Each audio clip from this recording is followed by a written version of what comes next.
सतगुरु गुरु नानक देव सच्चे पिता महाराज जियां दे आगमन पुरब दियां दो तरीकां दे नाल साडी कौम चलदी आ। अजकल बेशक आपां खास करके कत्तक दी पूर्णमासी कह के गुरु नानक जी दे आगमन पुरब नूं मनाउने आ, पर जदों असीं अपने पुरातन इतिहास नूं वेखदे आ ते तुहानूं याद होवेगा 15 अप्रैल 1469 नूं आपां गुरु नानक जी दा पुरब पढ़दे रहे आ। अज भी तुसी खास करके जे नानकशाही कैलेंडर के अनुसार चलो तो जम्मू की धरती ते मालवे के कई गुरु घरां दे अंदर सतगुरां दा आगमन पुरब इन्हां दिनां च मनाया जा रहा है। गुरु नानक जी का आगमन भी वैसाख के महीने होया है। सतगुरु गुरु अंगद देव सच्चे पिता का जिहड़ा आगमन है वह भी वैसाख के महीने होया। धन गुरु अमरदास सच्चे पिता जियां दा आगमन वैसाख के महीने होया। गुरु अर्जुन देव महाराज जियां दा आगमन वैसाख के महीने होया। ये देखो गुरु साहब दियां वडियाइयां ने संगत जी। कहंदे आ जिथे गुरु नानक देव सच्चे पिता जियां दा प्रकाश इस महीने होया, उत्थे गुरु नानक देव सच्चे पिता जी दे नाल होर घटनावां भी जुड़दियां।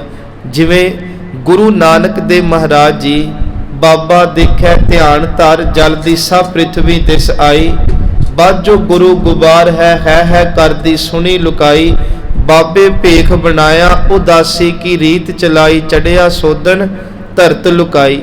हुण वेखो जदों बच्चे दुखी होवन ते मापियां नूं नींद नहीं आउंदी, ये संसार दुखी सी, तड़प रहा सी, हाहाकार मची सी, जबरो जुल्म हो रहा सी, प्रजा ते अन्याय हो रहा सी।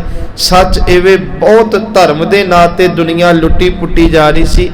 गुरु साहब ने ध्यान लाया सुरत दा, दुनिया च हाहाकार मची वेखी ते कारण लभ्या। फिर क्योंकि शरीर नूं रोग लगे आपां कारण लभदे आ, बच्चे दुखी होवन कारण लभदे आ, फिर उहदी पूर्ति दा यतन करदे आ। गुरु नानक ने कारण ये लभ्या बाजो गुरु गुबार है कि गुरु तो बिना गुबार कहंदे घुप हनेरा, जिस हनेरे करके दुनिया अज्ञानता च वहमां भरमां च ते सच एवे मोहताजी लैके ते ये टकरा पई मारदी आ ते हाहाकार मची पई आ।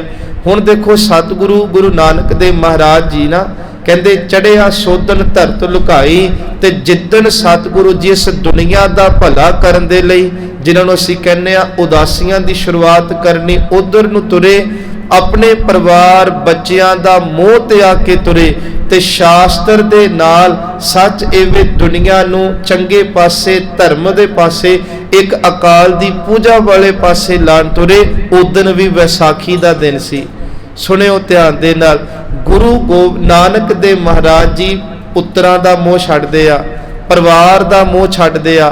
सच एवे हर प्रकार दे मोह नूं छड्ड के दुनिया दे भले लई शास्त्र दे नाल दुनिया दी जिहड़ी आ कल्याणता करदे आ। ते उसे गुरु नानक दी जोत ने जदों 10वां जामा पहनिया, उधर भी परिवार दा मोह छड्डिया, शरीर दा मोह छड्डिया, तख्ता किलिया दे मोह छड्डे, ते उदन मेरे सतगुरु ने शस्त्र दे नाल दुनिया दा भला करन दे लई एक नवां युग जिहड़ा सी ओह खड़ा कीता। सतगुरु गुरु नानक देव महाराज जी कहंदे आ जदों ये मेला सी ना, अपने सूरज नूं पानी देण दी खेड चली, उदन भी वैसाखी दा दिन सी संगत। सतगुरु गुरु नानक देव महाराज जियां तो बाद गुरु अंगद दे पिता जी दी आपां गल कीती कि उन्हां दा प्रकाश भी जिहड़ा है वो वैसाख दे महीने हुंदा है। ते सिख धर्म दे अंदर ना पहली वैसाखी कदों मनाई गई, क्योंकि कुछ तिहार कौमां दे नाल जुड़दे आ ते कुछ तिहार सांझे हुंदे आ। जिवें दिवाली त्यौहार बहुत पुरातन त्यौहार है हिंदुस्तान दे अंदर, इसे तरह वैसाखी दा त्यौहार भी कई त्यौहार रुत्तां दे नाल जुड़े हुंदे आ, मौसमी त्यौहार हुंदे आ। ये वैसाखी बहुत पुराने चिर तो जिहड़ी सी इस हिंदुस्तान दे अंदर मनाई जाती रही। सिख धर्म दे अंदर जदों गुरु नानक देव सच्चे पिता जी एक वखरे धर्म दा नींह रखदे आ कि मारिया सिक्का जगत विच नानक निर्मल पंथ चलाया, ते संगत गुरु अमरदास जी दा वेला आया। सतगुरु गुरु अंगद देव महाराज जियां दे वेले भी नीवियां नूं सताया जाता रहा, ਵੱਡਿਆਂ ਵੱਲੋਂ ਖੂਹਾਂ ਤੇ ਪਾਣੀ ਨਹੀਂ ਭਰਨ ਦੇਣਾ, ਪਰ ਮਹਾਰਾਜ ਨੇ ਬਿਲਕੁਲ ਹਿੰਸਾ ਵਾਲੇ ਪਾਸੇ ਨਹੀਂ ਤੋਰਿਆ। ਗੁਰੂ ਸਾਹਿਬ ਕਹਿੰਦੇ ਕੋਈ ਗੱਲ ਨਹੀਂ, ਆਪਾਂ ਆਪਣੇ ਹੀ ਇਸ ਗੁਰੂ ਘਰ ਦੇ ਨੇੜੇ ਇੱਕ ਬੌਲੀ ਬਣਾਉਂਦੇ ਆ ਤੇ ਉੱਥੋਂ ਪਾਣੀ ਦਾ ਪ੍ਰਬੰਧ ਹੋ ਜਾਇਆ ਕਰੂਗਾ, ਨਾਲੇ ਜਲ ਛਕ ਲਿਆ ਕਰੋ, ਨਾਲੇ ਇਸ਼ਨਾਨ ਹੋ ਜਾਇਆ ਕਰੂਗਾ। ਹੁਣ ਕਹਿੰਦੇ ਜਦੋਂ ਬੌਲੀ ਦਾ ਕੰਮ ਸ਼ੁਰੂ ਹੋਇਆ ਤੇ ਬੜਾ ਲੰਮਾ ਚੱਲਿਆ ਸੀ, ਬੜੇ ਪੱਥਰ ਤੋੜੇ ਗਏ ਜਿਨ੍ਹਾਂ ਨੂੰ ਕੜ ਸ਼ਬਦ ਕਹਿੰਦੇ ਆ। ਅਖੀਰਲਾ ਕੜ ਬਚਿਆ ਸੀ ਤੇ ਤੁਸੀਂ ਦੇਖੀ ਬੌਲੀ ਸਾਹਿਬ ਦੇ ਦਰਸ਼ਨ ਕੀਤੇ। ਜੋ ਅੱਜ ਹੈ ਇਹ ਤਾਂ ਉਹ ਰਿਹਾ ਨਹੀਂ, ਬਹੁਤ ਡੂੰਘੀ ਹੁੰਦੀ ਸੀ ਬੌਲੀ, ਤੇ ਇਹ ਬੌਲੀ ਦੇ ਨਾਲ ਬਿਆਸਾ ਖਹਿ ਕੇ ਲੰਘਦਾ ਹੁੰਦਾ ਸੀ ਤੇ ਉੱਥੋਂ ਦਾ ਤਾਜ਼ਾ ਪਾਣੀ ਜਿਹੜਾ ਬੌਲੀ ਰਾਹੀਂ ਬਾਹਰ ਆਉਣਾ। ਹੁਣ ਤਾਂ ਚਲੋ ਦਰਿਆ ਵੀ ਬਹੁਤ ਪਿੱਛੇ ਹਟਦੇ ਜਾ ਰਹੇ ਆ। ਕਹਿੰਦੇ ਜਦੋਂ ਅਖੀਰਲਾ ਕੜ ਰਹਿ ਗਿਆ ਨਾ ਤੇ ਹੁਣ ਮਿਸਤਰੀ ਡਰ ਗਏ। ਗੁਰੂ ਅਮਰਦਾਸ ਜੀ ਕੋਲ ਆਏ, ਮਹਾਰਾਜ ਨੂੰ ਕਹਿੰਦੇ ਸਤਿਗੁਰੂ ਬੌਲੀ ਬਹੁਤ ਡੂੰਗੀ ਪੱਟ ਦਿੱਤੀ ਆ, ਤੇ ਜੇ ਹੁਣ ਇਹ ਕੜ ਕੋਈ ਤੋੜੂਗਾ ਤੇ ਉਹਨੂੰ ਆਪਣੀ ਮੌਤ ਪਹਿਲਾਂ ਕਬੂਲਣੇ ਪੈਣੀ ਆ। ਅਸੀਂ ਵਿਸਾਖੀ ਦਾ ਇਹ ਮਨਾ ਰਹੇ ਆ। ਕਹਿੰਦੇ ਕਿ ਫਿਰ ਮਹਾਰਾਜ ਸੱਚੇ ਪਿਤਾ ਜੀ ਨੇ ਨਾ ਇੱਕ ਹੁਕਮ ਕੀਤਾ, ਕਹਿੰਦੇ ਹੈ ਕੋਈ ਜਿਹੜਾ ਮਰ ਜੀਵਾ ਹੋਵੇ ਕਿ ਇਸ ਬੌਲੀ ਦੇ ਕੜ ਨੂੰ ਤੋੜੇ ਪਰ ਮੌਤ ਕਬੂਲ ਕੇ ਜਾਏ, ਕਿਉਂਕਿ ਰਾਜ ਮਿਸਤਰੀ ਕਹਿ ਰਿਹਾ ਜੇ ਬੌਲੀ ਦਾ ਕੜ ਟੁੱਟਾ, ਪਾਣੀ ਦਾ ਵਹਾਅ ਬਹੁਤ ਤੇਜ਼ ਆਣਾ ਥੱਲੋਂ ਤੇ ਉਸ ਵਹਾਅ ਦੇ ਵਿੱਚ ਜਾਨ ਵੀ ਜਾ ਸਕਦੀ ਆ। ਕਹਿੰਦੇ ਉਸ ਭੀੜ ਦੇ ਵਿੱਚ ਇੱਕ ਵਿਧਵਾ ਮਾਂ ਦਾ ਪੁੱਤਰ ਸੀ ਮਾਨਕ ਚੰਦ, ਉਹ ਗੁਰੂ ਕੋਲ ਆਇਆ, ਅਸੀਸ ਲੈ ਕੇ ਆਸ਼ੀਰਵਾਦ ਲੈ ਕੇ ਕਹਿੰਦਾ ਧੰਨ ਗੁਰੂ ਅਮਰਦਾਸ ਜੀ ਤੁਸੀਂ ਕਿਰਪਾ ਕਰੋ, ਜੇ ਤੁਹਾਡੇ ਪਿਆਰ ਤੇ ਸੇਵਾ ਵਿੱਚ ਹਜ਼ੂਰੀ 'ਚ ਜਾਨ ਵੀ ਚਲੀ ਜਾਏ ਪਰਵਾਹ ਕੋਈ ਨਹੀਂ, ਜੇ ਸੱਚ ਇਹ ਪੰਜ ਤੱਤਾਂ ਦਾ ਸਰੀਰ ਤੇ ਆ ਕੇ ਤੁਹਾਡੇ ਘਰ ਦੇ ਵਿੱਚ ਆਤਮਾ ਨੂੰ ਥਾਂ ਮਿਲਦੀ ਹੈ ਤੇ ਇਹ ਤੋਂ ਵੱਡੀ ਹੋਰ ਦਾਤ ਕੀ ਹੋ ਸਕਦੀ। ਗੁਰੂ ਸਾਹਿਬ ਜੀ ਬਖਸ਼ਿਸ਼ ਕਰਦੇ ਆ। ਸੰਗਤ ਜੀ ਉਹ ਥੱਲੇ ਜਾ ਕੇ ਗੁਰੂ ਦਾ ਨਾਮ ਲੈ ਕੇ ਬੌਲੀ ਦਾ ਕੜ ਤੋੜਦਾ। ਉਹੀ ਗੱਲ ਹੋਈ ਜਦੋਂ 84 ਦੀ ਜਿਹੜਾ ਹੈ ਆਪਾਂ ਪੌੜੀਆਂ ਦੀ ਗੱਲ ਕਰੀਏ, ਬੌਲੀ ਦਾ ਕੜ ਟੁੱਟਿਆ ਤੇ ਇੰਨੀ ਜ਼ੋਰ ਦਾ ਵਹਾਅ ਆਇਆ ਕਿ ਉਹ ਵਿੱਚੇ ਡੁੱਬ ਗਿਆ, ਪਾਣੀ ਬਹੁਤ ਜ਼ਿਆਦਾ ਅੰਦਰ ਭਰਿਆ ਤੇ ਗੁਰੂ ਸਾਹਿਬ ਨੇ ਕਿਹਾ ਸਿੱਖਾਂ ਨੂੰ ਕਿ ਇਹਨੂੰ ਬਾਹਰ ਕੱਢ ਕੇ ਲਿਆਓ। ਤੇ ਇੰਨੇ ਕਰਦੇ ਨੇ ਦੀ ਮਾਂ ਚੱਲ ਕੇ ਆਈ, ਕਹਿੰਦੀ ਮੈਂ ਤੇ ਅੱਗੇ ਵਿਧਵਾ ਹਾਂ, ਮੇਰਾ ਹੋਰ ਕੋਈ ਆਸਰਾ ਨਹੀਂ, ਘਰ 'ਚ ਗਰੀਬੀ ਬੜੀ, ਮੇਰਾ ਪੁੱਤਰ ਵੀ ਸੰਸਾਰ ਤੋਂ ਚਲਿਆ ਗਿਆ, ਮੇਰਾ ਬਣੂਗਾ ਕੀ। ਧੰਨ ਗੁਰੂ ਅਮਰਦਾਸ ਮਹਾਰਾਜ ਨੇ ਇੱਕ ਗੱਲ ਕਹੀ, ਕਹਿੰਦੇ ਤੇਰੇ ਪੁੱਤ ਦਾ ਨਾਮ ਮਾਨਕ ਚੰਦ ਏ, ਤੇ ਮਾਨਕ ਤੇ ਸੱਚ ਐਵੇਂ ਬੜੇ ਕੀਮਤੀ ਹੁੰਦੇ ਆ, ਮਾਨਕ ਛੇਤੀ ਕੀਤੇ ਡੁੱਬਦੇ ਨਹੀਂ, ਆਪਣੇ ਨਾਲ ਲੱਖਾਂ ਨੂੰ ਤਾਰ ਦਿੰਦੇ ਆ। ਹੁਣ ਇੱਥੇ ਮਹਾਰਾਜ ਕਹਿੰਦੇ ਭਾਈ ਘੜਾ ਲਿਆਓ ਤੇ ਪੁੱਠੇ ਪਾ ਦਿਓ। ਵੇਖੋ ਇਹ ਮਹਾਰਾਜ ਕੀ ਨਹੀਂ ਸੀ ਕਰ ਸਕਦੇ, ਮਰ ਤਾਂ ਆਵਾਜ਼ ਦਿੰਦੇ ਤਾਂ ਸੱਚ ਐਵੇਂ ਮੁਰਦੇ ਜਿਉਂਦੇ ਕਰ ਦਿੰਦੇ। ਉੱਥੇ ਗੁਰੂ ਸਾਹਿਬ ਨੇ ਕਿਹਾ ਚਲੋ ਸਿੱਖਾਂ ਨੇ ਪਿੱਠ ਦਬਾਈ ਤੇ ਮਹਾਰਾਜ ਨੇ ਆਪਣਾ ਥਾਪੜਾ ਦੇ ਕੇ ਕਿਹਾ ਉੱਠ ਮਾਨਕ ਚੰਦ। ਸੰਗਤ ਜੀ ਮਾਨਕ ਚੰਦ ਜਿਉਂਦਾ ਹੋਇਆ। ਕਹਿੰਦੇ ਜਿੱਦਣ 84 ਇਸ ਬੌਲੀ ਸਾਹਿਬ ਦਾ ਕੜ ਟੁੱਟਾ ਉਦਣ ਵੀ ਵਿਸਾਖੀ ਦਾ ਦਿਨ ਸੀ, ਜਿਹੜੀ ਬੇਨਤੀ ਆਪਾਂ ਕਰਦੇ ਪਏ ਆ। ਤੇ ਮਾਨਕ ਚੰਦ ਨੇ ਇਹ ਪੂਰਨੇ ਪਾ ਕੇ ਦੱਸਿਆ ਸੀ ਦੁਨੀਆ ਦੇ ਲੋਗੋ, ਸਿੱਖ ਧਰਮ ਦੇ ਅੰਦਰ ਜਦੋਂ ਜਦੋਂ ਵਿਸਾਖੀ ਆਵੇਗੀ, ਭਾਵੇਂ ਤੀਸਰਾ ਜਾਮਾ ਹੋਵੇ ਤੇ ਭਾਵੇਂ 10ਵਾਂ, ਗੁਰੂ ਨੇ ਸਾਡੇ ਕੋਲੋਂ ਆਪਣੇ ਸੀਸ ਮੰਗਣੇ ਆ ਤੇ ਸੱਚ ਐਵੇਂ ਮਰ ਜੀਵੇ ਹੋ ਕੇ ਆਪਣਾ ਆਪਾ ਹਮੇਸ਼ਾ ਗੁਰੂ ਤੇ ਵਾਰਦੇ ਰਹੋ। ਇਹ ਹੁਣ ਇੱਥੇ ਭਾਈ ਪਾਰੋ ਪਰਮਹੰਸ ਦਾ ਜ਼ਿਕਰ ਆਉਂਦਾ, ਮਹਾਰਾਜ ਦਾ ਬਹੁਤ ਸਤਿਕਾਰ ਵਾਲਾ, ਤੇ ਇੰਨਾ ਸਤਿਕਾਰ ਵਾਲਾ ਇੱਕ ਵਾਰ ਤਾਂ ਗੁਰੂ ਅਮਰਦਾਸ ਜੀ ਨੇ ਕਹਿਤਾ ਸੀ ਭਾਈ ਪਾਰੋ ਜੀ ਤੁਹਾਡੀ ਸੇਵਾ ਵੇਖ ਕੇ ਦਿਲ ਕਰਦਾ ਅਗਲਾ ਗੁਰੂ ਹੀ ਤੁਹਾਨੂੰ ਬਣਾ ਦਈਏ। ਵੇਖੋ ਕਿੰਨੀ ਮਹਾਨ ਸੇਵਾ ਹੋਵੇਗੀ। ਉਹ ਭਾਈ ਪਾਰੋ ਪਰਮਹੰਸ ਜਿਹੜਾ ਬਿਆਸਾ ਦਰਿਆ ਦੇ ਵਿੱਚ ਘੋੜਾ ਠੇਲ ਦਿੰਦਾ ਹੁੰਦਾ ਸੀ ਤੇ ਘੋੜਾ ਨਹੀਂ ਸੀ ਡੁੱਬਦਾ ਰਿਹਾ, ਦਰਿਆ ਵੀ ਰਾਹ ਦੇ ਦਿੰਦੇ ਸਨ, ਇਹਨਾਂ ਬਾਣੀ 'ਚ ਓਤ ਪੋਤ ਹੋਏ। ਉਸ ਭਾਈ ਪਾਰੋ ਹੰਸ ਨੇ ਕਿਹਾ ਮਹਾਰਾਜ ਜੀ ਤੁਹਾਡੀ ਉਮਰ ਵੀ ਵਡੇਰੀ ਹੋ ਗਈ ਆ, ਤੁਸੀਂ ਏਦਾਂ ਕਰੋ ਹੁਣ ਨਾ ਇਹ ਵਿਸਾਖੀ ਹਰ ਸਾਲ ਮਨਾਉਣ ਦਾ ਹੁਕਮ ਕਰ ਦਿਓ। ਇਹ ਭਾਈ ਪਾਰੋ ਪਰਮਹੰਸ ਦੇ ਕਹਿਣ ਦੇ ਉੱਤੇ ਸਭ ਤੋਂ ਪਹਿਲੀ ਵਿਸਾਖੀ ਸਿੱਖ ਕੌਮ ਦੇ ਅੰਦਰ ਮਨਾਈ ਗਈ ਤੇ ਹਰ ਸਾਲ ਹੀ ਮਨਾਈ ਜਾਂਦੀ ਰਹੀ। ਖੈਰ ਸੰਗਤ ਫਿਰ ਅਗਲੇਰਾ ਸਮਾਂ ਆਉਂਦਾ ਗੁਰੂ ਰਾਮਦਾਸ ਜੀ ਦਾ, ਤੇ ਗੁਰੂ ਰਾਮਦਾਸ ਸੱਚੇ ਪਿਤਾ ਜੀ ਆਪ ਜੀਆਂ ਨੂੰ ਗਿਆਤ ਹੋਵੇ ਜਿਹੜਾ ਹਰਮੰਦਰ ਸਾਹਿਬ ਹੈ ਉਹਦਾ ਨੀਂਹ ਪੱਥਰ ਸਾਈ ਮੀਆਂ ਮੀਰ ਜੀ ਰੱਖਦੇ ਆ, ਤੇ ਸ਼੍ਰੀ ਹਰਮੰਦਰ ਸਾਹਿਬ ਦੀ ਉਸਾਰੀ ਗੁਰੂ ਅਰਜੁਨ ਦੇਵ ਮਹਾਰਾਜ ਦੇ ਨਿਗਰਾਨੀ ਹੇਠ ਹੁੰਦੀ ਆ। ਪਰ ਜੋ ਸਰੋਵਰ ਸੀ ਨਾ ਇਹ ਗੁਰੂ ਰਾਮਦਾਸ ਜੀ ਨੇ ਸੇਵਾ ਲਈ, ਨਗਰ ਵਸਾਉਣ ਦੀ ਸੇਵਾ ਗੁਰੂ ਰਾਮਦਾਸ ਜੀ ਦੇ ਲਈ। ਪਰ ਤੁਹਾਨੂੰ ਇਹ ਵੀ ਪਤਾ ਹੋਣਾ ਚਾਹੀਦਾ ਕਿ ਸਰੋਵਰ ਪ੍ਰਗਟ ਕਦੋਂ ਹੋਇਆ ਸੀ। ਕਹਿੰਦੇ ਜਦੋਂ ਸਰੋਵਰ ਬਣ ਕੇ ਤਿਆਰ ਹੋ ਰਿਹਾ ਸੀ ਤੇ ਜਿੱਥੇ ਅੱਜ ਅਸੀਂ ਦੁੱਖ ਪੰਜਨੀ ਸਾਹਿਬ ਜਾ ਕੇ ਇਸ਼ਨਾਨ ਕਰਦੇ ਆ ਸਾਰੇ, ਵੇਖੋ ਵੈਸੇ ਤਾਂ ਸਾਰਾ ਸਰੋਵਰ ਇੱਕੋ ਹੀ ਆ, ਪਰ ਇੱਕ ਸਿੱਖ ਦੀ ਸ਼ਰਧਾ ਜੁੜੀ ਹੁੰਦੀ ਆ। ਤੁਹਾਨੂੰ ਬਹੁਤੇ ਸੰਗਤ ਉੱਥੇ ਇਸ਼ਨਾਨ ਕਰਦੀ ਦਿਸੂਗੀ। ਉਹਦਾ ਇੱਕ ਵੱਡਾ ਕਾਰਨ ਪਤਾ ਕੀ ਆ? ਜਦੋਂ ਦੁਨੀ ਚੰਦ ਜਿਹੜਾ ਰਾਜਾ ਆਪਣੀ ਸਕੀ ਧੀ ਬੀਬੀ ਰਚਨੀ ਨੂੰ ਇਹ ਕਹਿ ਕੇ ਇੱਕ ਕੋੜੀ ਪਿੰਗਲੇ ਸ਼ੁਦਾਈ ਦੇ ਨਾਲ ਵਿਆਹ ਦਿੰਦਾ ਕਿ ਤੂੰ ਕਹਿੰਨੀ ਆ ਕਿ ਦੇਣ ਵਾਲਾ ਮੈਂ ਨਹੀਂ ਇੱਕ ਰੱਬ ਹੈ, ਤੇ ਮੈਂ ਵੇਖਦਾ ਫਿਰ ਕੋੜੀ ਨਾਲ ਵਿਆਹ ਕੇ ਤੇਰਾ ਤੇ ਤੇਰੇ ਬੰਦੇ ਦਾ ਉਹ ਕਿਵੇਂ ਖਿਆਲ ਰੱਖਦਾ। ਕਹਿੰਦੇ ਫਿਰ ਉਹਨੂੰ ਦੱਸ ਪਈ ਸੀ ਗੁਰੂ ਰਾਮਦਾਸ ਜੀ ਕੋਲ ਚਲੀ ਜਾ। ਇਹ ਘਟਨਾ ਗੁਰੂ ਰਾਮਦਾਸ ਜੀ ਦੇ ਵੇਲੇ ਦੀ ਆ। ਇੱਥੇ ਆਈ, ਇੱਥੇ ਫਿਰ ਬੀਬੀ ਰਜਨੀ ਕਿਸੇ ਕਾਰਨ ਕਰਕੇ ਪਤਨੀ ਨੂੰ ਛੱਡ ਕੇ ਜਾਂਦੀ ਆ। ਸੰਗਤ ਜੀ ਉਹਨੇ ਫਿਰ ਉਹ ਕੌਤਕ ਵੇਖੀ ਸੀ, ਕਾਬੂ ਹੰਸ ਕਰੇ ਤੇ ਕਹਿੰਦੇ ਆ ਕਿ ਆਪ ਰਿੜਦਾ ਡਿੱਗਦਾ ਦੁੱਖ ਭੰਜਨੀ ਦੇ ਇਸ ਸਰੋਵਰ 'ਚ ਇਸ਼ਨਾਨ ਕਰਦਾ, ਤੇ ਜਦੋਂ ਇਸ਼ਨਾਨ ਕਰਨ ਤੋਂ ਬਾਅਦ ਆਉਂਦਾ ਤੇ ਉਹਦਾ ਕੋੜ, ਉਹਦਾ ਪਿੰਗਲਾਪਨ, ਸ਼ੁਦਾਈਪਨ ਸਾਰਾ ਹੀ ਗੁਰੂ ਰਾਮਦਾਸ ਨੇ ਦੂਰ ਕੀਤਾ। ਤੇ ਜਿੱਦਣ ਇਹ ਖੇਡ ਵਰਤੀ ਉਦਣ ਵਿਸਾਖੀ ਦਾ ਦਿਨ ਸੀ। ਹੁਣ ਫਿਰ ਬੇਨਤੀ ਆ, ਇਹ ਵਿਸਾਖੀ ਗੁਰੂ ਨਾਨਕ ਦੇ ਘਰ 'ਚ ਬੜੀਆਂ ਵੱਡੀਆਂ ਦਾਤਾਂ ਲੈ ਕੇ ਆਈ ਆ। ਅੱਜ ਵੀ ਭਾਵਨਾ ਦੇ ਨਾਲ, ਕਿਸੇ ਜਾਤ ਦੇ ਨਾਲ, ਭਾਵੇਂ ਗੋਰਾ ਕਾਲਾ ਪੀਲਾ ਕੋਈ ਹੋਵੇ, ਜਦੋਂ ਭਾਵਨਾ ਦੇ ਨਾਲ ਗੁਰੂ ਘਰ ਨਤਮਸਤਕ ਹੁੰਦੇ ਆ ਤੇ ਕੈਂਸਰ ਵਰਗੀਆਂ ਬਿਮਾਰੀਆਂ ਵੀ ਅੱਜ ਉਸੇ ਸਰੋਵਰ ਤੋਂ ਠੀਕ ਹੁੰਦੀਆਂ। ਲੋਕਾਂ ਨੇ ਬੜਾ ਯਤਨ ਕੀਤਾ ਇਹਦੀ ਭੰਡੀ ਕਰੀਏ, ਪਰ ਜਿੰਨਾ ਕਿਸੇ ਨੇ ਸਰੋਵਰ ਨੂੰ ਨਿੰਦਿਆ ਗੁਰੂ ਰਾਮਦਾਸ ਜੀ ਦੀਆਂ ਉਨੀਆਂ ਬਖਸ਼ਿਸ਼ਾਂ ਹੋਰ ਹੁੰਦੀਆਂ ਰਹੀਆਂ। ਉਦੋਂ ਵਿਸਾਖੀ ਸੀ।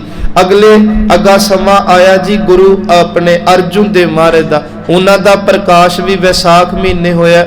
ਗੁਰੂ ਹਰਗੋਬਿੰਦ ਪਾਤਸ਼ਾਹ ਤੋਂ ਬਾਅਦ ਗੁਰੂ ਸਤਵੇਂ ਪਿਤਾ ਤੇ ਗੁਰੂ ਅੱਠਵੇਂ ਪਿਤਾ ਜੀ, ਜਦੋਂ ਗੁਰੂ ਅੱਠਵੇਂ ਪਿਤਾ ਜੀ ਦਿੱਲੀ ਦੀ ਧਰਤੀ ਤੇ ਜੋਤੀ ਜੋਤ ਸਮਾਉਣ ਤੋਂ ਪਹਿਲਾਂ ਸੱਚ ਇਵੇਂ ਭਾਈ ਦਵਾਰਕਾ ਜੀ ਨੂੰ ਇਹ ਗੱਲ ਕਹਿੰਦੇ ਆ ਕਿ ਬਾਬਾ ਬਸੈ ਗ੍ਰਾਮ ਬਗਾਲੇ ਬਨ ਗੁਰ ਸੰਗਤ ਸਗਲ ਸੰਭਾਲੇ, ਕਿ ਅਗਲਾ ਤੁਹਾਡਾ ਗੁਰੂ ਬਾਬਾ ਜੋ ਸਾਡੇ ਲੱਗਦੇ ਉਹ ਹੋਵਣਗੇ। ਤੇ ਇਸ ਸਮੇਂ ਬਕਾਲੇ ਦੀ ਧਰਤੀ ਤੇ ਆ। ਉਦੋਂ ਵੀ ਸਾਡਾ ਇਤਿਹਾਸ ਕਹਿੰਦਾ ਵਿਸਾਖੀ ਦਾ ਦਿਨ ਸੀ।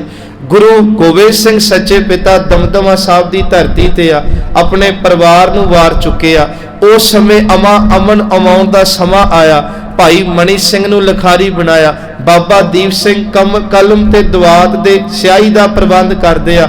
48 ਸਿੱਖਾਂ ਨੂੰ ਗੁਰੂ ਸਾਹਿਬ ਜੀ ਉਥੇ ਬਾਣੀ ਦੇ ਅਰਥ ਸੁਣਾਉਂਦੇ ਆ। ਤੇ ਸੱਚ ਜਾਣਿਓ ਪਹਿਲਾਂ ਜਿੰਨੀ ਬਾਣੀ ਸੀ ਉਹ ਤੇ ਗੁਰੂ ਤੇਗ ਬਹਾਦਰ ਜੀ ਦੀ 15 ਰਾਗਾਂ 'ਚ ਬਾਣੀ ਸਾਰੀ ਦਰਜ ਕਰਕੇ ਜਦੋਂ ਪਹਿਲਾ ਫਿਰ ਪ੍ਰਕਾਸ਼ ਸੰਪੂਰਨਤਾ ਦਿਵਸ ਵਜੋਂ ਕੀਤਾ ਗਿਆ ਤੇ ਟੋਡੀ ਮਹੱਲਾ 5ਵਾਂ ਆਇਆ ਸੀ। ਸਤਿਗੁਰ ਆਇਓ ਸ਼ਰਨ ਤੁਹਾਰੀ, ਸੱਚ ਏਵੇ ਮਿਲੈ ਸੁਖ, ਨਾਮ ਹਰ ਸੋਭਾ, ਚਿੰਤਾ ਲਾਏ ਹਮਾਰੀ। ਉਦਣ ਵਿਸਾਖੀ ਦਾ ਦਿਨ ਸੀ। ਇਹ ਘਟਨਾਵਾਂ ਤਾਂ ਕਿ ਤੁਹਾਨੂੰ ਯਾਦ ਰਵੇ ਗੁਰੂ ਗੋਬਿੰਦ ਸਿੰਘ ਨੇ ਵਿਸਾਖੀ ਦਾ ਹੀ ਦਿਨ ਕਿਉਂ ਚੁਣਿਆ, ਤੇ ਇਹ ਵਿਸਾਖੀ ਸਿੱਖ ਕੌਮ ਦੇ ਅੰਦਰ ਕਿੰਨੇ ਕਿੰਨੇ ਆਪਣੇ ਰੂਪ ਲੈ ਕੇ ਆਈ। ਹੁਣ ਗੁਰੂ ਗੋਬਿੰਦ ਸਿੰਘ ਜੀ ਤੋਂ ਬਾਅਦ ਵੇਖੋ ਅਸੀਂ 1699 ਦੀ ਵਿਸਾਖੀ ਮਨਾ ਰਹੇ ਹਾਂ, ਪਰ ਉਹ ਤੋਂ ਜਿਹੜੀਆਂ ਵਿਸਾਖੀਆਂ ਕੌਮ ਦੇ ਨਾਲ ਜੁੜੀਆਂ ਅੱਜ ਅਸੀਂ ਉਧਰ ਚੱਲ ਰਹੇ ਹਾਂ।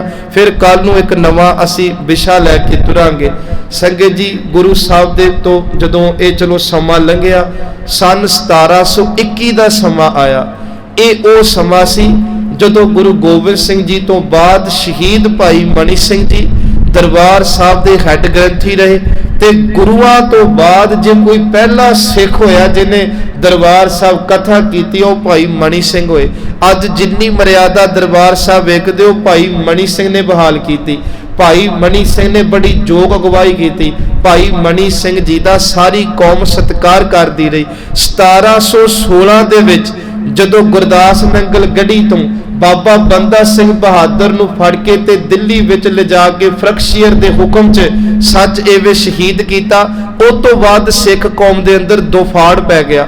ਕਿਉਂਕਿ ਕਈਆਂ ਨੇ ਬਾਬਾ ਬੰਦਾ ਸਿੰਘ ਬਹਾਦਰ ਨੂੰ 11ਵਾਂ ਗੁਰੂ ਥਾਪਣ ਦੀ ਕੋਸ਼ਿਸ਼ ਕੀਤੀ, ਪਰ ਬਾਬਾ ਬੰਦਾ ਸਿੰਘ ਬਹਾਦਰ ਨੇ ਜਿਉਂਦਿਆਂ ਜੀ ਜੇ ਸਿੱਕਾ ਚਲਾਇਆ ਤੇ ਗੁਰੂ ਨਾਨਕ ਗੁਰੂ ਗੋਬਿੰਦ ਜੀ ਦੇ ਨਾਂ ਦਾ, ਜੇ ਮੋਹਰ ਚਲਾਈ ਗੁਰੂ ਨਾਨਕ ਗੁਰੂ ਗੋਬਿੰਦ ਸਿੰਘ ਜੀ ਦੇ ਨਾਮ ਦੀ। ਸੱਚ ਏਵੇਂ ਬਾਦਸ਼ਾਹ ਬਣੇ ਜ਼ਰੂਰ, ਪਰ ਆਪਣੇ ਆਪ ਨੂੰ ਕਦੇ ਬਾਦਸ਼ਾਹ ਨਹੀਂ ਕਿਹਾ। ਇੱਕੋ ਗੱਲ ਕਹਿੰਦੇ ਰਹੇ, ਮੈਂ ਹਾਂ ਉਸੇ ਪੁਰਖ ਕੋ ਦਾਸਾ ਜਿਨੇ ਰਚਿਓ ਪੰਥ ਪ੍ਰਕਾਸ਼ਾ। ਕਹਿੰਦਾ ਮੈਂ ਉਹਦਾ ਦਾਸ ਆ ਜਿਨੇ ਪੰਥ ਨੂੰ ਸਾਜਿਆ। ਸੋ ਉਹਨਾਂ ਤੋਂ ਬਾਅਦ ਇੱਕ ਬੰਦਈ ਖਾਲਸਾ, ਉਹ ਕਹਿੰਦੇ ਜੀ ਸਾਡਾ ਤੇ ਗੁਰੂ 11ਵਾਂ ਬਾਬਾ ਬੰਦਾ ਸਿੰਘ ਬਹਾਦਰ ਤੇ ਤਤ ਖਾਲਸੇ ਦਾ ਭਾਵ ਸੀ ਜਿਹੜੇ ਗੁਰੂ ਗ੍ਰੰਥ ਸਾਹਿਬ ਨੂੰ ਗੁਰੂ ਮੰਨਦੇ। ਇਹਨਾਂ 'ਚ ਲੜਾਈ ਇੰਨੀ ਪਈ ਕਿ ਬੰਦਈ ਖਾਲਸੇ ਦੇ ਵੱਡੇ ਨੇ ਨਾ ਜੀ ਦਰਬਾਰ ਸਾਹਿਬ ਦੇ ਅੰਦਰ ਪ੍ਰਕਰਮਾਂ 'ਚ ਰੱਥ ਚਲਾਏ ਤੇ ਇੱਥੋਂ ਤੱਕ ਕਿ ਜਿਹੜਾ ਅੱਜ ਗੁਰਦੁਆਰਾ ਆਪਣਾ ਜਦੋਂ ਮੱਥਾ ਟੇਕਣ ਅੰਦਰ ਜਾਂਦੇ ਆ ਉੱਥੋਂ ਤੱਕ ਰੱਥ ਲੈ ਕੇ ਆਇਆ। ਲੜਾਈ ਵਧੀ ਦੋਨੇ ਮੁੱਠਾਂ 'ਚ, ਪਰ ਭਾਈ ਮਨੀ ਸਿੰਘ ਵਿੱਚ ਗਏ। ਉਹ ਕਹਿੰਦੇ ਗੱਲ ਸੁਣੋ, ਤੁਸੀਂ ਉਹ ਗੁਰੂ ਦੇ ਪਿਆਰੇ ਤੇ ਦੋਨੋਂ ਗੁਰੂ ਗ੍ਰੰਥ ਸਾਹਿਬ ਨੂੰ ਤੇ ਮੰਨਦੇ ਹੀ ਹੋ, ਆਪਾਂ ਪਰਚੀਆਂ ਪਾਵਾਂਗੇ, ਜਿਹੜੀ ਪਰਚੀ ਤਰ ਕੇ ਉੱਪਰ ਆ ਗਈ ਹਰਮੰਦਰ ਸਾਹਿਬ ਦਾ ਕਬਜ਼ਾ ਅਕਾਲ ਤਖਤ ਦਾ ਉਹ ਕਰ ਲੈ ਤੇ ਕੌਮ ਦੀ ਅਗਵਾਈ ਕਰ ਲੈ। ਤੇ ਭਾਈ ਮਨੀ ਸਿੰਘ ਦੀ ਗੱਲ ਨਾ ਕਿਸੇ ਮੋੜੀ। ਕਹਿੰਦੇ ਭਾਈ ਮਨੀ ਸਿੰਘ ਜੀ ਹਰ ਕੀ ਪੌੜੀ, ਜਿੱਥੇ ਅੱਜ ਚੂੜਾ ਲੈ ਕੇ ਨਾ ਅੰਮ੍ਰਿਤ ਲੈਣੇ ਜਦੋਂ ਮੱਥਾ ਟੇਕ ਕੇ, ਉਹਨੂੰ ਹਰ ਕੀ ਪੌੜੀ ਕਿਹਾ ਜਾਂਦਾ। ਇਸ ਥਾਂ ਦੀ ਇਹ ਘਟਨਾ ਸੀ।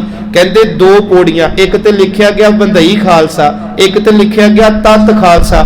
ਭਾਈ ਮਨੀ ਸਿੰਘ ਨੇ ਅਰਦਾਸ ਕੀਤੀ, ਗੁਰੂ ਰਾਮਦਾਸ ਧੰਨ ਗੁਰੂ ਗੋਬਿੰਦ ਸਿੰਘ ਜੀ, ਤੁਸੀਂ ਕੌਮ ਦਾ ਆਗੂ ਬਣਾ ਕੇ ਤੋਰਿਆ, ਅੱਜ ਤੁਹਾਡੀ ਕੌਮ 'ਚ ਦੁਫਾੜ ਪੈ ਰਿਹਾ, ਤੁਸੀਂ ਕਿਰਪਾ ਕਰਕੇ ਦੱਸੋ ਕਿ ਇਸ ਘਰ ਦੀ ਤੇ ਕੌਮ ਦੀ ਜੋਗ ਅਗਵਾਈ ਕੌਣ ਕਰੇ। ਸੰਗਤ ਜੀ ਅਰਦਾਸ ਕਰਕੇ ਪਰਚੀਆਂ ਸਰੋਵਰ 'ਚ ਸੁੱਟੀਆਂ ਤੇ ਕਹਿੰਦੇ ਦੋਨੋਂ ਪਰਚੀਆਂ ਡੁੱਬ ਗਈਆਂ, ਬਾਹਰ ਕੋਈ ਨਹੀਂ ਆਈ। ਭਾਈ ਮਨੀ ਸਿੰਘ ਕਹਿੰਦੇ ਆਪਣੇ ਸਿੱਖ ਦੀ ਲਾਜ ਰੱਖੋ ਸਤਿਗੁਰੂ, ਸੱਚ ਜਾਣਿਓ। ਫਿਰ ਕਹਿੰਦੇ ਆ ਤਤ ਖਾਲਸੇ ਦੀ ਪਰਚੀ ਜਿਹਦੇ ਉੱਤੇ ਵਾਹਿਗੁਰੂ ਜੀ ਕਾ ਖਾਲਸਾ ਵਾਹਿਗੁਰੂ ਜੀ ਕੀ ਫਤਿਹ ਲਿਖਿਆ ਸੀ, ਉਹ ਪਰਚੀ ਬਾਹਰ ਆਈ। ਸਿੱਖਾਂ ਜਕਾਰੇ ਛੱਡੇ, ਉਦਣ ਵਿਸਾਖੀ ਦਾ ਦਿਨ ਸੀ। ਸੋ ਬਹੁਤਾ ਲਮਕਾਵਾ ਨਾ। ਸਨ 1721 ਦੀ ਇਹ ਘਟਨਾ ਸੁਣੀ। 1748 ਨੂੰ ਸਰਬੱਤ ਖਾਲਸਾ ਹੁੰਦਾ। ਦੇਖੋ ਸਰਬੱਤ ਖਾਲਸਾ, ਛੋਟਾ ਘੱਲੂਘਾਰਾ ਵੱਡਾ ਘੱਲੂਘਾਰਾ, ਇਹ 1746 ਤੇ ਅਗਾਂਹ ਜਾ ਕੇ ਜਿਹੜਾ ਇਹ ਵਰਤ ਜਾਂਦੀ ਖੇਡ। ਉਹ ਤੋਂ ਪਹਿਲਾਂ 1746 ਛੋਟੇ ਘੱਲੂਘਾਰੇ ਤੋਂ ਬਾਅਦ ਸਰਬੱਤ ਖਾਲਸਾ ਨਵਾਬ ਕਪੂਰ ਸਿੰਘ ਕਰਦੇ ਆ ਤੇ ਬੜੇ ਫੈਸਲੇ ਹੁੰਦੇ ਆ ਕਿ ਦੇਖੋ ਪੰਜਾਬ ਤੇ ਹਮਲਾ ਸਿੱਖਾਂ ਤੇ ਹਮਲਾ ਹੈ। ਪੰਜਾਬ ਨੂੰ ਨਾ ਦਿੱਲੀ ਦੇ ਅਧੀਨ ਰਹਿਣ ਦੇਣਾ ਤੇ ਨਾ ਅਫਗਾਨਾਂ ਦੇ ਅਧੀਨ ਰਹਿਣ ਦੇਣਾ। ਨਵਾਬ ਕਪੂਰ ਸਿੰਘ ਨੇ ਕਿਹਾ ਸਿੱਖੋ ਗੱਲ ਸੁਣੋ, ਆਪਣੀਆਂ ਤੋੜ ਦਿਓ ਜਿੰਨੀਆਂ ਵੀ ਤੁਸੀਂ ਜਥੇਬੰਦੀਆਂ ਬਣਾਈਆਂ, ਆਓ ਸਾਰੇ ਇੱਕ ਨਿਸ਼ਾਨ ਥੱਲੇ ਇਕੱਠੇ ਹੋਈਏ ਤੇ ਇੱਕ ਜਥੇਬੰਦੀ ਬਣਾਈਏ, ਜਿਹਨੂੰ ਦਲ ਖਾਲਸੇ ਦਾ ਨਾਮ ਦਿੱਤਾ ਗਿਆ। ਤੇ ਦਲ ਖਾਲਸਾ ਸਾਰਾ ਬਣਾ ਕੇ, ਕਿੰਨਾ ਸਤਿਕਾਰ ਸੀ ਨਾ ਉਸ ਸਮੇਂ ਜਥੇਦਾਰ ਦਾ। ਨਵਾਬ ਕਪੂਰ ਸਿੰਘ ਜਥੇਦਾਰ ਨੇ ਉਸ ਸਮੇਂ। ਸੱਚ ਇਵੇਂ ਜਿਹੜੀ ਗੱਲ ਕਈ ਕੌਮਾਂ ਨੇ ਮੱਥਾ ਟੇਕਤਾ ਤੇ ਇਹ ਉਸ ਸਮੇਂ ਦਲ ਖਾਲਸੇ ਦਾ ਜਿੰਨਾ ਵੀ ਕਹਿ ਲੋ ਕਿ ਅਗਵਾਈ ਕਿਹਨੂੰ ਦਿੱਤੀ, ਆਗੂ ਬਣਾਇਆ ਸੀ ਸਰਦਾਰ ਜੱਸਾ ਸਿੰਘ ਆਹਲੂਵਾਲੀਆ ਨੂੰ। ਜਿੱਦਣ ਇਹ ਸਾਰੇ ਦਲ ਦਾ ਆਗੂ ਜੱਸਾ ਸਿੰਘ ਆਹਲੂਵਾਲੀਆ ਬਣਦੇ, ਸੁਲਤਾਨੇ ਉਲ ਕੌਮ ਦਾ ਖਿਤਾਬ ਕੌਮ ਦਿੰਦੀ ਆ, ਉਦਣ ਵੀ ਸਾਡਾ ਇਤਿਹਾਸ ਕਹਿੰਦਾ ਵਿਸਾਖੀ ਦਾ ਦਿਨ ਸੀ। ਅੱਗੇ ਚਲੋ 1763 ਦਾ ਸਮਾਂ ਆਇਆ। ਅਕਾਲ ਤਖਤ ਸਾਹਿਬ ਤੇ ਜੱਸਾ ਸਿੰਘ ਆਹਲੂਵਾਲੀਆ ਹੋਰ ਸਾਡੇ ਨੁਮਾਇੰਦੇ ਬੈਠੇ। ਕਸੂਰ ਦਾ ਇੱਕ ਹਾਕਮ ਹੈ ਉਸਮਾਨ ਖਾਂ, ਇਹ ਇੰਨਾ ਜ਼ਾਲਮ ਬਿਰਤੀ ਵਾਲਾ ਸੀ, ਖਾਸ ਕਰਕੇ ਹਿੰਦੂਆਂ ਦੀਆਂ ਧੀਆਂ ਨੂੰ ਤੇ ਜਿਹੜੀਆਂ ਨਵਵਿਆਹੀਆਂ ਵਹੁਟੀਆਂ ਹੋਣੀਆਂ, ਇਹਨੇ ਰਾਹ ਚੋਂ ਡੋਲੇ ਲੁੱਟਣੇ ਦੇ ਬੰਦਿਆਂ ਨੇ ਹਰਮ ਚ ਲਿਜਾ ਕੇ ਪੱਤ ਰੋਲਣੀ, ਜਦੋਂ ਮਨ ਭਰ ਜਾਣਾ ਤੇ ਘਰਾਂ 'ਚ ਭੇਜ ਦੇਣੀਆਂ। ਕਸੂਰ ਦਾ ਇੱਕ ਚੱਲ ਕੇ ਬ੍ਰਾਹਮਣ ਪੰਡਤ, ਉਸ ਸਮੇਂ ਅਕਾਲ ਤਖਤ ਸਾਹਿਬ ਆਉਂਦਾ, 1763 ਦੀ ਘਟਨਾ ਤੇ ਉਹਨੇ ਆ ਕੇ ਕਿਹਾ ਸੀ ਕਦੇ ਤੁਹਾਡੇ ਗੁਰੂ ਸਾਹਿਬਾਨਾਂ ਨੇ ਸੱਚ ਐਵੇਂ ਸਾਡੀਆਂ ਪੱਤਾਂ ਬਚਾਈਆਂ, ਅੱਜ ਮੇਰੀ ਨਵ ਵਿਆਹੀ ਵਹੁਟੀ ਨੂੰ ਚੁੱਕ ਕੇ ਕਸੂਰ ਦਾ ਹਾਕਮ ਉਸਮਾਨ ਖਾਂ ਲੈ ਗਿਆ। ਮੈਂ ਅਕਾਲ ਤਖਤ ਸਾਹਿਬ ਤੇ ਫਰਿਆਦੀ ਹੋ ਕੇ ਆਇਆ, ਕਿਰਪਾ ਕਰਕੇ ਕੌਮ ਮੇਰੀ ਬਾਹ ਫੜੇ। ਅੱਜ ਜਿਹੜੀ ਸਾਡੇ ਕਿਰਦਾਰ ਕੁਸ਼ੀ ਕਰਦੇ ਆ ਨਾ, ਉਹ ਸਾਡੇ ਕਿਤੇ ਇਤਿਹਾਸ ਦੇ ਪੱਤਰੇ ਫੋਲ ਕੇ ਵੇਖਣ ਕਿ ਸਿੱਖਾਂ ਨੇ ਤੇ ਆਪਣੀਆਂ ਨਹੀਂ ਬਗਾਨੀਆਂ ਵੀ ਧੀਆਂ ਜਾਣ ਕੇ ਉਹਨਾਂ ਦੀ ਇੱਜ਼ਤਾਂ ਬਚਾਈਆਂ। ਕਹਿੰਦੇ ਉਸਮਾਨ ਖਾਨ ਜਿਹੜਾ ਸੀ ਉਹ ਬੜਾ ਰਾਠ ਜਿਹੜਾ ਸੀ ਜਰਨੈਲ ਸੀ, ਉਹਦੇ ਕੋਲ ਫੌਜ ਬੜੀ ਸੀ, ਹਥਿਆਰ ਬੜੇ ਸਨ ਤਾਜੇ, ਉਹਦੇ ਕੋਲ ਕਿਲੇ ਬੜੇ ਸਨ। ਕਈਆਂ ਨੇ ਕਿਹਾ ਜੀ ਵੇਖੋ ਅਸੀਂ ਥੋੜੇ ਆ, ਹਮਲਾ ਕਰਨਾ ਮੁਸਾਫਰ ਨਹੀਂ, ਕਿਉਂਕਿ ਕੌਮ ਤੇ ਅੱਗੇ ਬੜੀਆਂ ਭੀੜਾਂ। ਪਰ ਉਸ ਸਮੇਂ ਕੌਮ ਕਹਿੰਦੀ ਨਹੀਂ, ਆਪਾਂ ਗੁਰੂ ਗ੍ਰੰਥ ਸਾਹਿਬ ਨੂੰ ਗੁਰੂ ਮੰਨਦੇ ਆ, ਆਓ ਗੁਰੂ ਗ੍ਰੰਥ ਸਾਹਿਬ ਨੂੰ ਪੁੱਛੀਏ ਕਿ ਇਹਦੀ ਵਹੁਟੀ ਨੂੰ ਬਚਾਉਣਾ ਚਾਹੀਦਾ ਕਿ ਨਹੀਂ, ਕਸੂਰ ਤੇ ਹਮਲਾ ਕਰਨਾ ਚਾਹੀਦਾ ਕਿ ਨਹੀਂ। ਤੇ ਜੇ ਗੁਰੂ ਹਾਮੀ ਭਰ ਦੇਣ ਫਿਰ ਭਾਵੇਂ ਕਿਲੇ ਕੀ ਤੇ ਲੱਖਾਂ ਫੌਜਾਂ ਕੀ, ਜਿੱਥੇ ਗੁਰੂ ਨੇ ਹੁਕਮ ਦੇਤਾ ਉੱਥੇ ਖਾਲਸਾ ਜ਼ਰੂਰ ਜਾ ਕੇ ਗੱਜੇਗਾ। ਸੰਗਤ ਜੀ ਰਤਨ ਸਿੰਘ ਭੰਗੂ ਨੇ ਇੱਕ ਗੱਲ ਲਿਖੀ, कि सिख कौम के आगू जस्सा सिंह आलूवालिया गुरु ग्रंथ साहब जी अगे हाथ जोड़ के खलो के कहते आ, तू गुरु ग्रंथ सच्ची है दे, सिख संगत को सच बाक दे। ये रतन सिंह भंगू ने लिखिया, कहते तू गुरु ग्रंथ सच्ची है दे, सिख संगत को सच वाक दे। सच एवे दुनिया दे लोगो, चक पत्रे जब ग्रंथ को खोला, ते कहते बसंत चक पत्रे जब ग्रंथ को देखा, बसंत की बार को आयो लेखा। एदा भाव सी कि बसंत दी वार दे विचों हुक्मनामा आया, पंजे बदे महाबली कर सच्चा ढोआ, अपने चरण जपाईन विच दयो खड़ोआ, रोग सोग सब मिट गए नित नवा नरोआ। सच एवे कहते जदों ये तुक्कां पड़ियां सन कि विच आप खड़ोया, कि कहते हुण आपां जरूर जाके ओनू सोधा लावांगे ते धीआं भैणां दी पत रोलण तों बचावांगे, क्योंकि गुरु ने हुण सानू हुक्म देता। कहते मुट्ठी भर सिखना तुरे कसूर वाल, ते रस्ते विचों ना एक ने आवाज दी, ओए गल सुनो, मुट्ठी भर सिखो ते किलियां दे नाल जाके उस्मान खान नाल तुसी दो दो हथ करने आ। ते कहते सिखां दी किन्ना किन्ना भरोसा सी। कहते साडी भी सुनियो हुण, ते जिस गुरु नूं आपां मत्था टेक के आए हैं ना, सच एवे सोई करे को हमरो काज। साडे काज तां गुरु करूगा, सिख कौन हुंदा कारज करन वाला। जिदन ये ब्राह्मण फरियादी हो के आया, उदन भी संगत जी वैसाखी दा दिन सी। 1763 दी वैसाखी लंघी, महाराजा रणजीत सिंह दा वेला आया। मैं वो घटनावां इतिहास चों कि वैसाखी दा दिन मार्च देखो कौम दे अंदर बड़ा वड्डा जी। कहते जिदन मिसला नूं तोड़ के महाराजा रणजीत सिंह जिन्नू सच वे शेरे पंजाब दा खिताब दिता, राज तिलक दिता, तख्त सिंघासन दिता, 40 साल जिन्हें हुकूमत खालसे दा राज इस धरती ते कायम किया, जिहदे सोहले अज भी किताबां च गाए जाते आ। साहब सिंह बेदी ने जिदन तिलक लाया सी, उदन भी वैसाखी दा दिन सी। उदन कहते मुसलमानां ने मस्जिदां दे विच सच एवे इन्हां दे लई नवाजां पढ़ियां, हिंदुआं ने मंदिरां विच टल खड़काए, सिखां ने गुरुद्वारियां विच पाठ कीते। क्यों? क्योंकि उन्हें पता सी ये राजा वो आया जिहड़ा सारे धर्मां दा सत्कार करेगा। उदन भी वैसाखी सी। एक वैसाखी आई जी 1919 दी। ये ओ वैसाखी सी जदों जलियांवाले बाग दे विच जनरल डायर ने हुक्म कीता सी, ते निहत्थियां सिखां दियां संगतां उत्थे, चलो सारे पंजाबी जिहड़े आज़ादी चाहुंदे सी इस हिंदुस्तान दी, संगत जी ने गोली चलाई। अज भी उन्हां गोलियां दे निशान तुसीं वेख सकदे हो। ते ओ वैसाखी दा दिन सी, 1919 दी वैसाखी नहीं कौम भुलदी। उस तो बाद 1978 दी ओ वैसाखी जदों संत जरनैल सिंह जी भिंडरांवाले कौम की अगवाई कर रहे आ, अकालियां दी सरकार आई। ये कदे बॉम्बे दे कदे दिल्ली अपना डेरा ला के बैठे हुंदे सन। छेड़न दे लई जान के इन्होंने उदों अमृतसर दा शहर चुनिया, सिख चुप रहे। डीसी अपना इन्होंने बिठाया निरंकारियां, ते इन्होंने जदों वैसाखी दा समागम किया ते सच जाने गुरु खिलाफ बड़ी भद्दी शब्दावली वरती। कहते साडे कुछ सिख जदों गए सन, 13 दी वैसे गल चलदी आ, ते कोई शस्त्र नहीं लैके गए, बड़े प्यार नाल गल करनगे कि गल सुनो, तुसी अपना प्रचार करो, जो करना करो, पर साडे गुरुआं दे खिलाफ ते ना बोलो।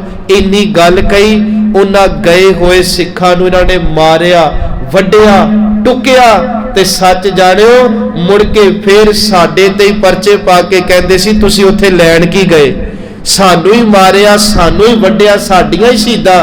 ते फिर साडे ते ही जदों ये चलिया सी ना करनाल केस, ते JS जजुआ ये केस लड़दा सी, ते गुरबचने नूं 22 बरी करके ते सिखां ते ही झाड़ पाती, जो अज चलदा पिया। जड़े खड़े ते NSA ला के ये हुकूमतां करदियां आईयां। उदन भी संगत जी वैसाखी दा दिन सी। सो ये कुछ कु वैसाखी दियां घटनावां आप जियां दे समक्ष रखियां ने। गुरु गोबिंद सिंह ने यह दिन चुनिया सी। 1699 तो पहला एक बड़ी वड्डी होर वैसाखी हुई सी, 1691 की वैसाखी है। ओदा कल जिक्र करना है। जदों रवालसर गुरु जी जाते आ, इत्थे चंबे की राणी पद्मा गुरु कोल चल के आउंदी आ। इत्थों फिर गुरु साहब जी अगे जिहड़ा है अपना समा लिया के ते वैसाखी दा ये दिन खालसे पंथ की साजना करते आ। ਅੱਗੇ ਜਿਵੇਂ ਜਿਵੇਂ ਰੋਜ਼ ਆਪਾਂ ਥੋੜਾ ਥੋੜਾ ਸਮਾਂ ਲੈ ਕੇ ਤੇ ਗੁਰੂ ਸਾਹਿਬ ਦੀਆਂ ਇਹ ਬਖਸ਼ਿਸ਼ਾਂ ਦੀ ਗੱਲ ਕਰਨੀ ਆ। ਭੁੱਲਾਂ ਦੀ ਖਿਮਾ, ਆਖੋ ਵਾਹਿਗੁਰੂ ਜੀ ਕਾ ਖਾਲਸਾ, ਵਾਹਿਗੁਰੂ ਜੀ ਕੀ ਫਤਿਹ।